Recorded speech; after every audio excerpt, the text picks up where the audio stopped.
only did 2 minutes and they're already Go, go, go. Oh, that a boy. There you go.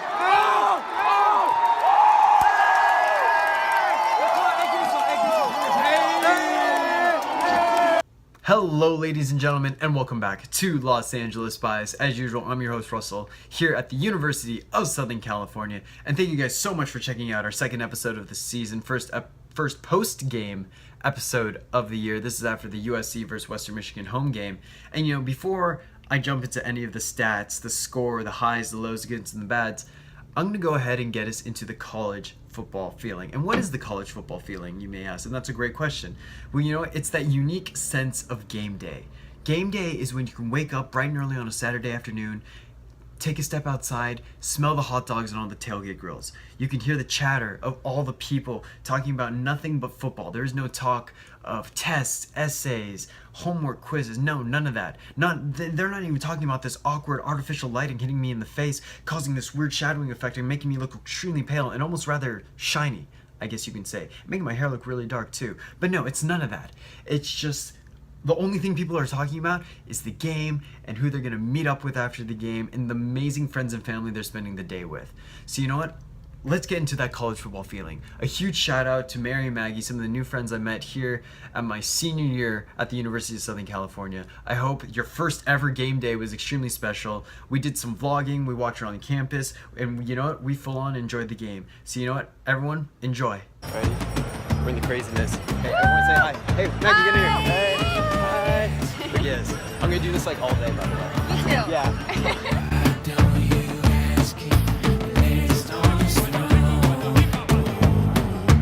Look, everyone's sweating. Oh, we're all sweating. Oh. Okay. Oh my god. Oh, jeez, everyone. Close-ups for everyone today.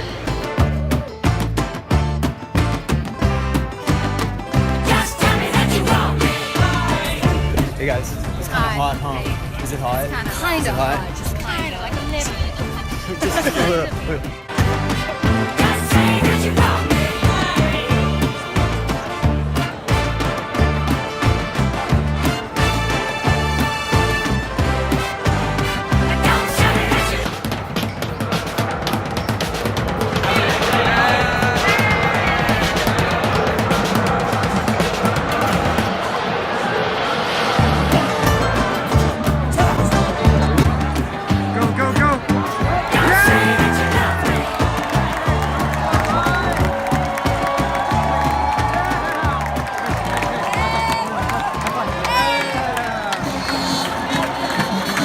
My oh my, is it so good to be back here at the University of Southern California.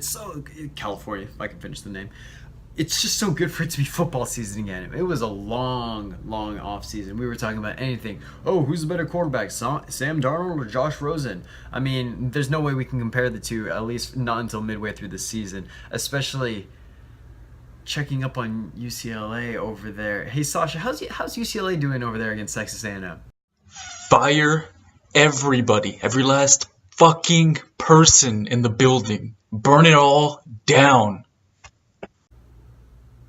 Yeah, they're not doing too good. 44 to 10. That's a rough score. I don't think they're going to be able to come back from that one. But anyway, it's so nice to be back here on campus. It was so nice to finally go to a game day with some amazing people, meet up with some more amazing friends. But you know what? Let's go ahead and jump into it, shall we? So USC played Western Michigan, the Broncos, this past Saturday. And my predictions were wrong from last episode. Wow. I think a lot of predictions were wrong. Western Michigan put up more of a fight than anybody ever expected. And I mean, I did not see a single take that said Western Michigan was going to be at this level. I guess we're going to start off this episode by really talking about I definitely underestimated the speed and the strength of the Broncos. I think a lot of people forget that Western Michigan went 13-1 last year. They played in, I believe, the Cotton Bowl against Wisconsin, and they went punch for punch with Wisconsin. Sure, they lost their coach. They lost roll the boat PJ Fleck to Minnesota. Sure, they lost their first round draft pick Corey Davis and a little bit of other talent, but they were still filled with NFL style players. They've got some talent on that team, and I think this game really showed what happens when a team like USC kind of plays down to a level of Western Michigan, and Western Michigan, with nothing to lose, goes out and just plays and really just goes geez, 10 rounds with USC. But you know what? Let's go ahead and just jump into the goods and the bads. So the final score, which was a good, was 49-31, a USC Trojan victory. So we're going to start off the year 1-0, which is fantastic. Sure, it wasn't the score that people were expecting. It definitely wasn't the score I was expecting. I did not think Western Michigan was going to put up 31 points against us. But we'll go into that later. So yes, positives. Let's start off with the positives because it's always good to begin with the good, right? So I think the first thing we got to talk about is our rushing game. Our running game, our stable of running backs. Woo, did they have a game. I wish I could do a woo better, but I feel like my voice may crack. So I'm going to go ahead and look at the stats. I have them right here. I'm not going to pretend like I have them to memory. Ronald Jones, Rojo, the Texas Tesla, the Dreads are back. He is back. He was like a tank. I'm going to go there. One of the first runs of the game that I'm going to go ahead and put right here. I mean, this dude's looking like a freaking bull, just bouncing off people, running people over. They had such a hard time bringing him down, and that's what he was like for the entire game. There weren't these little dink and dime, 1 yard, 2 yard, 3 yard, and then 50 yard. No, it was a constant just 8 yards, 10 yards, 15, 6. It was just this amazing. I'm looking at his stats right now. On 18 attempts, so he was handed the ball 18 times, nearly 160 yards, 3 touchdowns with the long of 37. Those are some amazing stats. Up right behind him was Stephen Carr, the true freshman, the 5-star true freshman. On 7 attempts, he had 69 yards, which is fantastic. 2 touchdowns and an amazing 52-yard run. I do not have that, but you should definitely check out some highlights. As you guys know, the whole concept of this show is to give you highlights from the student section, from a student's point of view.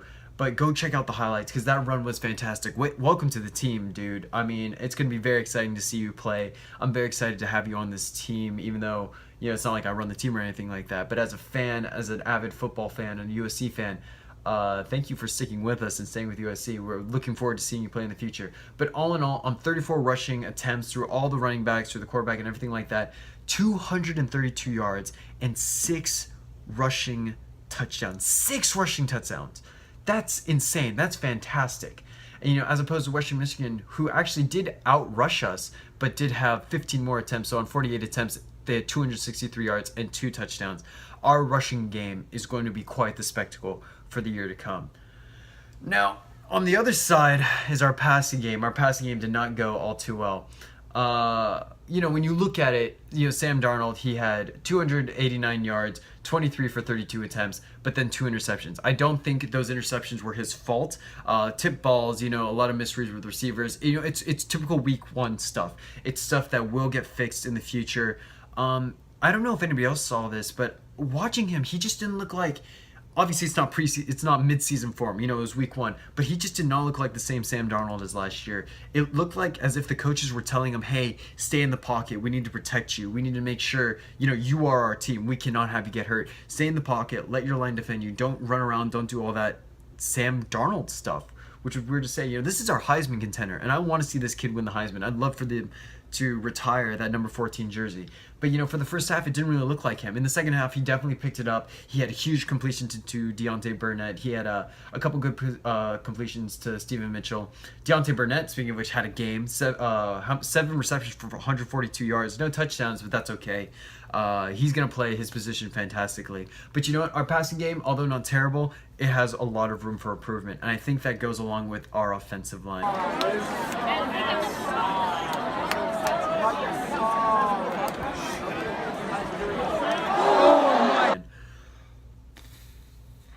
Our offensive line. I'm going to get him real close for this because I don't know if it's a secret, but I think I need to tell you guys this. Our offensive line, it's got some problems.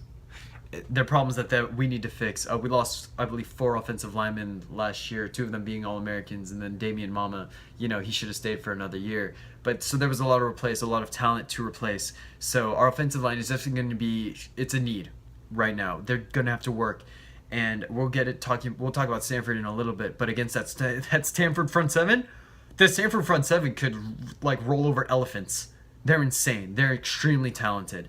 We'll get into that soon, but our O-line definitely needs to pick it up for this extremely important game against Stanford. Another problem that we had were the special teams. We let up a huge kick return, which we should never be doing. I think that's a sign of a good football team or good special teams. And letting up punt returns, huge punt returns, and a kick return touchdown is not okay. I have full confidence that our coaches are going to be able to pull that together, but for right now, I think, yes, we need to work on defense. Yes, we need to work on our O-line. But without solid special teams, that's an aspect of the game that you should have full control of, and if you can't control that, you cannot control a game. Sorry to be so hypercritical against special teams. I played a lot of special teams in high school. It got me playing time. It got me space on the field, so I understand how important it is to just have good coverage. It really is. Then our defense. Our defense, they still let up 31 points to Western Michigan. Yeah, they can run the ball. Yes, they have a very similar scheme to Stanford, but that was not that didn't give me a lot of confidence. That's for sure. Yes, we did not have Cameron Smith for the first half because of his suspension due to a targeting penalty during the Rose Bowl in the second half. So he was not allowed to play in the first half. And yes, that left a huge hole in the middle of our defense, which was filled when he came back in the second half. But still, we should not be letting up those insane rushing yards. Yes, we kept them under 100 yards on the ground, which is in the air, which is fantastic. But 263 yards and 2 touchdowns on the ground is just unacceptable. It's weird to be so hypercritical of this team, but I think it just shows the extreme expectations that we all have for the preseason number 4 and now the number 6 team in the nation. But yes, besides Marvell Tell, who had an amazing pick 6, which is so much fun to see. Shout out to the free safety position. I loved playing free safety back in my time in high school. But there's a lot of holes we need to fill on our defense. But yeah, so that's for the most part the negatives. Some of the points I just want to hit. Stanford. Woo! Stanford's going to be a tough game. Stanford's good, guys. Stanford's very good. I remember when Kelly Christ coming out of high school, he was a huge recruit coming out of Pali, which is just right across the street from Stanford. But their passing game is not going to be their most important thing. It's Bryce Love in that rushing game. Bryce Love is not a new running back. He's been there for a while. He's their speedster, taking the place of Christian McCaffrey. And boy, oh boy, can that boy run. That boy is fast. That boy, I forgot who said it. But he's got, get away from the cops speed. That's an old Madden term. Shout out to when Madden was fun. But Stanford is a very talented team. They also have some, we have a stable of running backs. They have a stable of tight ends. Their tight ends are legit, okay? Those are just 300 pounds receivers that will go up, they will box you out, and they will catch that ball. And I have a bit of a vendetta. I don't know if vendetta is the right word, but a bit of a grudge against Stanford. During my time at West Orange High School as a running back, we made it to the CIF Southern Section semifinals my senior year when I was a running back. Hart High School took us out of the playoffs, beating us 42-7, and they had a couple college caliber players, one of which now plays for Stanford, is one of their top wide receivers, a wide receiver of named Trent Irwin. And I'm not going to put it in this video because it's frankly kind of embarrassing. I've got a couple of shots of him just cracking me during that game, really just giving me the business. And now he's a wide receiver at Stanford. They're kicking butt. I want nothing less than to see USC go out there and beat the Cardinal, okay? LA teams have a hard time against this Palo Alto football team, especially in recent history. I mean, UCLA hasn't beaten them in 8 years. Speaking of UCLA, last time I checked, it was like 44-10. How's UCLA doing now, Sasha? How's that going? I take everything back. By far the greatest game I've ever seen in my life. By far. Okay, so big shout out to UCLA for staging one of the biggest comebacks in NCAA history. Nothing like a 34, point comeback to take down an SEC team, excuse me. So it just means more. Only real college football fans will get that joke because, frankly, it just means more. But back to the important things, and when I say the important things, I mean USC football. Looking ahead to Stanford, do we have a chance to win? Absolutely. I believe we're a 5.5 point favorite at the moment. I think it's one of those situations where we're the favorite, but everyone's going to be like, I don't know. It's Stanford, and Stanford looks great. But you know what? I'm just going to be optimistic. I'm going to have an amazing time at the game no matter what. And let's go ahead and jump into the fun stuff. As you can see, I added a little flag here to my set. Like I said, I'm going to change the setup every week. I'm going to try and add stuff. And, it was not a perfect week. UCLA just won. Notre Dame won, so it's obviously not a perfect week where USC wins, UCLA loses, and Notre Dame loses. But every time we have a victory, I'm gonna go ahead and put on the victory hat. I got this hat after the game just because, as you saw in some of that pre-commentary footage, It was hot.